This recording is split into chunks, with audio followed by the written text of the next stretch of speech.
मध्य प्रदेश सड़क निर्माण के नाम पर बड़ा घोटाला सामने आया है। मध्य प्रदेश ग्रामीण सड़क विकास प्राधिकरण यानी MPRRDA में सड़क निर्माण के नाम पर फर्जी बिटुमेन बिल लगाकर सरकारी खजाने को करोड़ों रुपए की चपत पहुंचाई गई है। हाल ही में रीवा और जबलपुर में ईडी ने सिलसिले में रेड डालकर खुलासा किया है। ये रेड EOW के FIR के आधार पर की गई है। कार्रवाई के दौरान 23.50 लाख नकद, संपत्ति संबंधी दस्तावेज और डिजिटल उपकरण जब्त किए गए, जबकि 2.93 करोड़ की बैंक जमा और FD फ्रीज कर दी गई है। तो ये बड़ा घोटाला सामने आया है। MPRRDA में सड़क निर्माण के नाम पर फर्जी बिटुमेन बिलों का ये खेल न जाने कब से ये चल रहा था।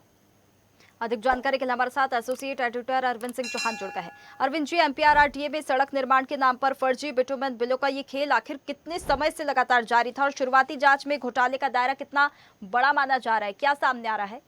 साक्षी, जिस तरह से देखा जाए कि मध्य प्रदेश में सड़कों को की गुणवत्ता को लेकर कई बार सवाल भी उठे हैं, लेकिन वहीं तरफ दूसरी तरफ बात करें तो सरकार बराबर सड़कों की गुणवत्ता को लेकर बहुत सारी चीजें ऐसी हैं कि कई मॉनिटरिंग एजेंसियां भी उन्होंने की हुई हैं। इसके बावजूद भी सड़कों की गुणवत्ता पर बराबर सवाल यहाँ पर उठ रहे हैं। और एक वानगी सिर्फ ये है कि यहाँ पर रीवा और जबलपुर में जब EOW ने मुकदमा पंजीकृत किया, उसमें लगभग 55 करोड़ का घोटाला सामने आया है। उसमें जो डावर था, डावर को के बिल उसमें सबमिट नहीं किए गए थे। इसी के चलते 9 अप्रैल को यह मुकदमा पंजीकृत हुआ। उसके साथ 19 जून को EOW की FIR के बाद अब ED की इसमें एंट्री हो गई है। नियम यह है कि ED एंट्री तभी करती है जब 5 से 7 करोड़ का घोटाला उसमें हो। इसके बाद ED एंट्री करती है। ED ने 19 जून को जो ठेकेदार थे उनके घर पर बहुत सारी चीजें बरामद की, जिसमें डिजिटल उपकरण थे, इसके साथ कंप्यूटर भी बरामद किया है और साथ साथ जो डिवाइसेस हैं वो लेके अपने पास रखी हुई है, क्योंकि ED को बहुत सारी चीजें ED को समझ में आई हैं और बराबर जांच इसमें जारी है। देखना यह होगा कि अभी जो जांच इसमें चल रही है वो किन किन अधिकारियों पर गाज गिरती है। अभी ये पूरे मध्य प्रदेश की बात करें तो ये सिर्फ अभी एक संभाग का मामला है, या कह सकते हैं कि एक जबलपुर और रीवा का मामला है। अगर पूरे मध्य प्रदेश की बात करें तो कई घोटाले और भी इसमें निकल कर सामने आ सकते हैं। बराबर EOW ने अभी मुकदमा पंजीकृत किया है और कुछ ही समय बाद ये स्पष्ट होगा कि अभी ED इसमें क्या क्या कार्रवाई करेगी। तो वहीं जो MPRD के अधिकारी है उनका तर्क यह है कि ED जो EOW है उन्होंने हमें अभी तक कोई भी जानकारी उपलब्ध नहीं कराई है। अगर EOW हमें जानकारी उपलब्ध कराएगा, हमसे कोई भी दस्तावेज मांगेगा तो हम दस्तावेज जरूर देंगे। लेकिन एक पक्ष ये भी है कि जो लोग ये पूरा मामला बात करें साक्षी, तो ये 2017 से लेकर 2021 तक का है, क्योंकि 2026 चल रहा है। 5 साल बाद EOW की जब एंट्री हुई है, EOW ने बहुत ही लंबे समय तक इसकी जांच की होगी। जांच के बाद कोई भी EOW हो, चाहे लोकायुक्त या कोई भी जांच एजेंसी हो, वो कोई भी मुकदमा पंजीकृत तब करती है जब उसके पास पूरे साक्ष्य होते हैं। इसके बाद जब EOW के मुकदमा पंजीकृत होने के बाद इसमें लोकायुक्त की इसमें माफी चाहता हूं, इसमें ED की एंट्री हुई है। ED ने भी पूरे मामले को संज्ञान में लिया है। इसके साथ लगभग 45 लोगों के खिलाफ FIR हुई है। और सबसे बात यह है कि कुछ ऐसे अधिकारी भी हैं जो अब सेवानिवृत्त हो गए हैं, उनके ऊपर क्या है, इस पर कार्रवाई होगी। कुछ अधिकारी वर्तमान में कार्यरत हैं, उन पर अभी तक कोई कार्रवाई नहीं हुई FIR के बाद। तो ये कहीं ना कहीं पूरी जो डिपार्टमेंट है वो शक के दायरे में है। ED जांच कर रही है, EOW ने मुकदमा पंजीकृत कर लिया है।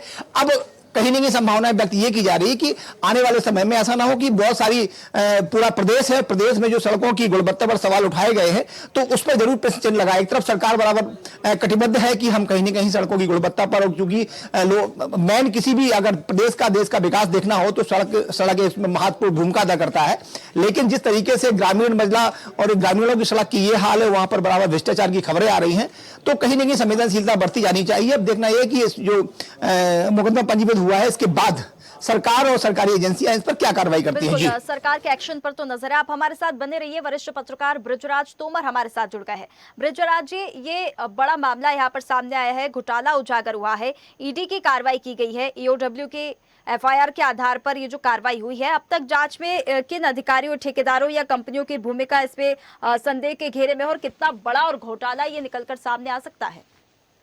नमस्कार साक्षी जी, मैं ये बताना चाहूंगा कि ये बहुत बड़ा घोटाला है कि इसमें 9 तारीख को अकेले, मतलब आप ये समझिए कि रीवा में दो पहले रीवा 1 और 2 करके लिखते थे एक ही जिले में, अब महूगंज और हो गया है जी। तो महूगंज और रीवा मिला के इनके खिलाफ 44 लोगों के खिलाफ FIR हुई है। इसमें 2 अलग अलग FIR हुई है, रीवा की अलग और इसमें 44 लोगों में महाप्रबंधक 2-3-4 महाप्रबंधक हैं सहायक महाप्रबंधक हैं, सब इंजीनियर हैं और ठेकेदार हैं, इन लोगों को की मिली भगत से फर्जी जो इनवॉइस क्रिएट की है इन्होंने, IOCL, मथुरा, BPCL, SPCL, इनके आधार पे इन्होंने फर्जी वो लगा के, ये बहुत स्टैंडर्ड कंपनियां, शासकीय कंपनियां हैं, इनमें से माल खरीदना चाहिए, लेकिन ये इनके फर्जी इनवॉइस क्रिएट करके और फर्जी भुगतान करते रहे इन सभी अधिकारियों की मिली भगत से।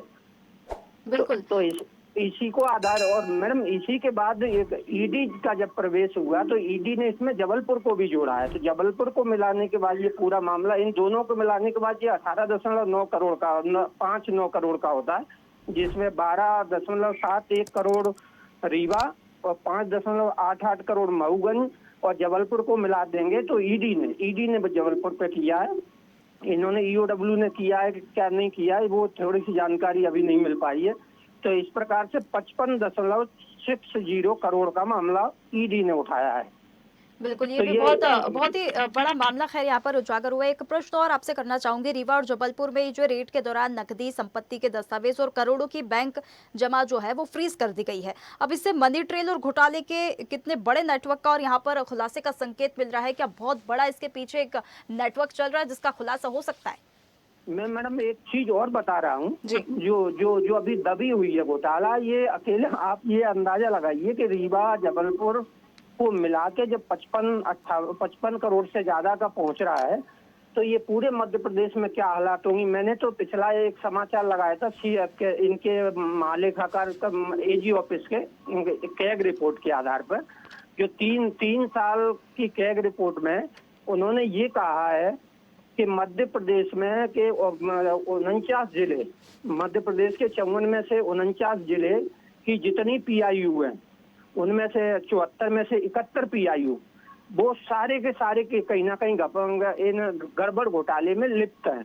तो आप अंदाजा लगा सकते हैं कि CAG की रिपोर्ट बिल्कुल इन्हें आगाह कर रही है, इनसे जवाब मांग रही है, लेकिन ये उसमें कोई जवाब देने को तैयार नहीं है। अगर ED या लोकायुक्त ED इसको आधार बना ले तो मध्य प्रदेश के सभी जिलों में जाने कितने करोड़, हजारों करोड़ का घोटाला सामने आ जाएगा। बिल्कुल बिल्कुल ब्रजराज जी, देखिए ये बड़ा घोटाला यहाँ पर उजागर हुआ है और अगर जांच प्रक्रिया और आगे बढ़ाई गई तो और भी यहाँ पर नाम भी सामने आएंगे और कितना बड़ा और घोटाला ये भी सामने आ सकता है। बहुत धन्यवाद आपका हमारे साथ जुड़ने के लिए। एसोसिएट एडिटर हमारे साथ जुड़े हुए हैं। अरविंद जी, देखिए बहुत बड़ा सवाल ये खड़ा होता है कि फर्जी बिटुमेन बिलों के जरिए करोड़ों रुपए का भुगतान कैसे हो गया, ये बड़ा सवाल है। क्या विभाग की निगरानी और ऑडिट की व्यवस्था पूरी तरह से यहाँ पर फेल साबित हो रही है? क्योंकि रीवा जबलपुर संभाग की हम बात करें तो इतना बड़ा घोटाला उजागर हुआ है, पूरे मध्य प्रदेश का क्या हाल हो रहा होगा फिर?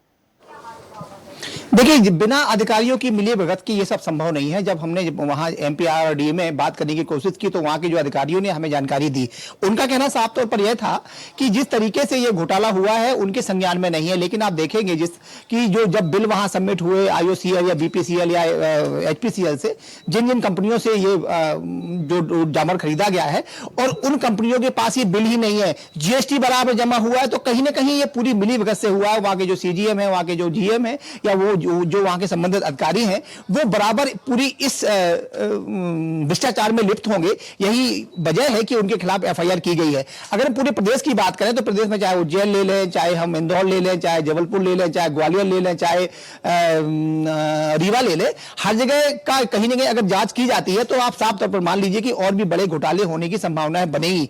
क्योंकि सबसे बड़ी बात यहां पर यह है कि इसमें मॉनिटरिंग एजेंसी वो खुद ही है, लेकिन हाँ, एक काम जरूर अच्छा हुआ है अभी जब से ये घोटाले की खबर आई है, तो अब MPR और DA ने जो भी संबंधित एजेंसियां हैं, इनके सबके अलग अलग पोर्टल बना दिए हैं। IOCL के अलग पोर्टल बना दिया है, BPCL का अलग पोर्टल बना दिया है, और HPCL का अलग पोर्टल बना दिया है कि इनसे भी कोई भी डामर या कोई भी चीज हम खरीदेंगे तो उसका पोर्टल बना दिया है। तो उससे भ्रष्टाचार की संभावना थोड़ी सी कम हुई है। लेकिन जो अधिकारी हैं, जो फील्ड में काम करते हैं, जो संभाग लेवल पे अधिकारी काम करते हैं, CGM लेवल के अधिकारी काम करते हैं, वो इतने होशियार होते हैं, वो इतने कह सकते चालाक होते हैं, वो कोई ना कोई रास्ता निकाल ही लेते हैं। जो ठेकेदार है उनका कमीशन सेट होता है। यही वजह है कि बराबर बड़ा भ्रष्टाचार होता है। आप कल्पना करिए कि 20% बिलो तक काम जा रहा है।